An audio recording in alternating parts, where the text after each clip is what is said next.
The 1980s was the decade of the slasher films. Sure, the 70s kicked it off with some all-time classics like the Texas Chainsaw Massacre and Halloween, but they cannot match up to the sheer volume that the 80s had. The quality may not always be present in all the films, but there are probably at least 2 to 3 horror movies you know that came out every single year between 1980 and 1989. Friday the 13th, A Nightmare on Elm Street, Sleepaway Camp, and Slumber Party Massacre is just brushing the surface of all these movies. The kills, music, and villains from these movies have stood the test of time and are well regarded in the horror community. My favorite film that falls in this category, though, is hands down Sam Raimi's 1981 blood-soaked and Bruce Campbell-fueled The Evil Dead. Let's take a look at it. The Evil Dead follows Ashley Williams, played by Bruce Campbell, and his 4 friends as they try to have a nice getaway retreat to a cabin in the woods. They end up finding a book covered in human flesh along with a tape recorder in the basement, talking about the book's unearthly powers. Once some of the words written in an ancient language in the book are read aloud, and evil is unleashed upon the woods around them, possessing the forest and anyone who comes in contact with it. It slowly turns them into deadites, a zombie-like version of themselves, who can only be killed by bodily dismemberment. Once the group knows there is no turning back, it turns into a slaughterfest of trying to make it until dawn. This typical cabin in the woods type of story was not as overplayed in 1981 as it is today, making it a truly horrifying experience for its time. It is also an extremely violent and bloody movie. I cannot personally think of any other movie that released before this one that has more blood throughout. This led the movie to being one of the films that ended up on the United Kingdom's Video Nasty list, and only got a release with a highly edited version of the film. It took until 2001 for the UK to get a full uncut release of this movie. It was truly groundbreaking horror cinema for its time, and is still in the conversation today when talking about all-time classics for the genre. While all of this brought attention and notoriety for the movie, it is not why I personally enjoyed this film so much. What makes me love it so much is the low budget and gritty feel the movie has, while also still maintaining this low-key charm with its dark humor and the deep passion of the small film crew behind it. I will mainly be talking about things related to these 2 things throughout this review. You can tell Sam Raimi really didn't care what other people were going to think of this movie. He just wanted his dark, twisted vision to be made exactly as he had planned out in his head, to be put on the silver screen for all to enjoy. The film opens up with one of my favorite camera shots of the series, and it may honestly be one of my favorite shots in general. That being the swooping, handheld, free-flowing, never-stopping shot that dodges throughout the woods. It is a shot that is so effective in being creepy because it is low enough to the ground to make us feel like it's almost a point-of-view shot, but we don't know exactly what's behind the camera. As the film progresses, we can assume this type of shot is the looming evil presence unleashed by the Necronomicon and how it travels. The one weird thing is how the group seems to act like they can see the force coming after them when they encounter it multiple times throughout the film. Us as viewers never get to see what they see, and I think that adds another layer of creepiness to an already unsettling use of a camera.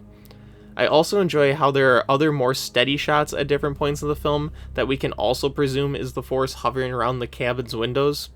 It all adds to the helplessness for the stranded group while also building tension as we are not aware of when the force will attack next.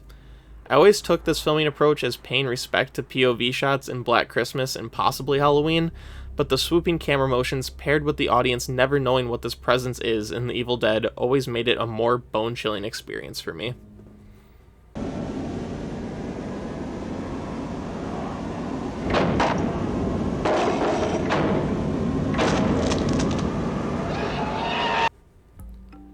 The other thing that stands out and honestly stands the test of time is the super fun practical effects and gore used, and there is a lot of it. Just to jump right into it, the pencil to the ankle scene is iconic and still makes me cringe every single time I see it.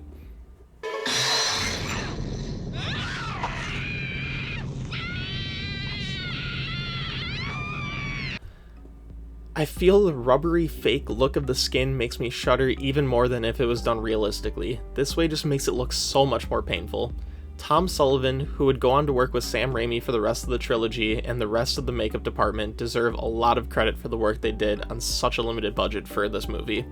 The coolest thing Sullivan and team did on this movie though had to be the climax's stop-motion, body-rotting fever dream of a scene. This scene alone reportedly took almost 3 months to set up and film. Moments like these just add to the joy of watching this movie and show the blood, sweat, and tears that were poured into this project.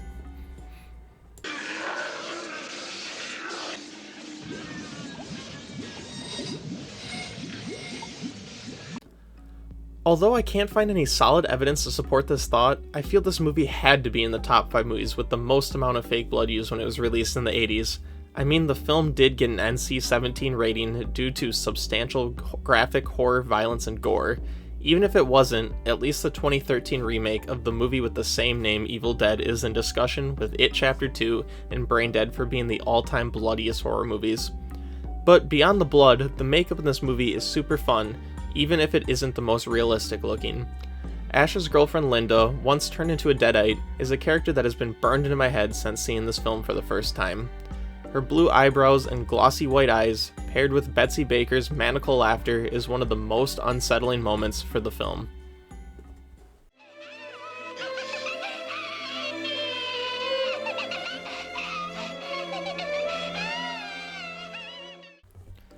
Practical effects just make movies so much more fun than placing a bunch of shoddy CGI throughout like so many new films do. The Evil Dead truly would not be The Evil Dead without the insane amount of fake blood and splatter throughout. The makeup and effects team on this movie are a massive reason why this film has gained such a cult following.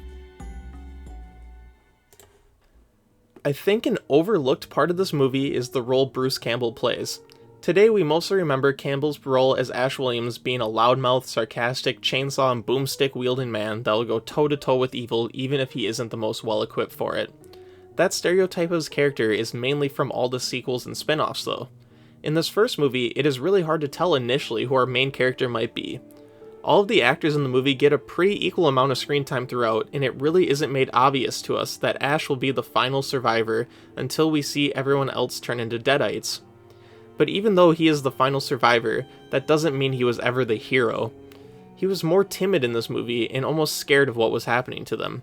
He didn't want to attack any of his possessed friends and really only acted on things that would allow him to survive the night.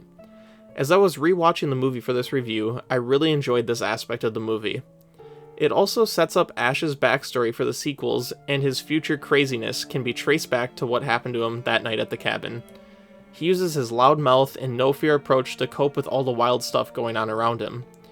There was clearly no way to tell if this movie was going to get a sequel when Raimi made it in '81, but this universe he ended up constructing around this first film honestly feels very cohesive and gives Ash one of the more rounded character arcs in horror cinema. Whether you want to think it is that deep or not is up to you, but you have to admit it is nice watching a horror movie where you can't immediately pick out who the hero or final survivor will be. Shelley, she... Oh, we'll all be going home together.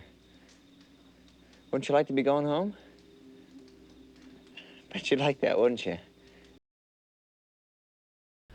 While The Evil Dead as a whole may lack in some areas with its continuity errors, excessive amounts of fake smoke, and sometimes out-of-focus camera shots, it makes up for it with the passion that was poured into the project.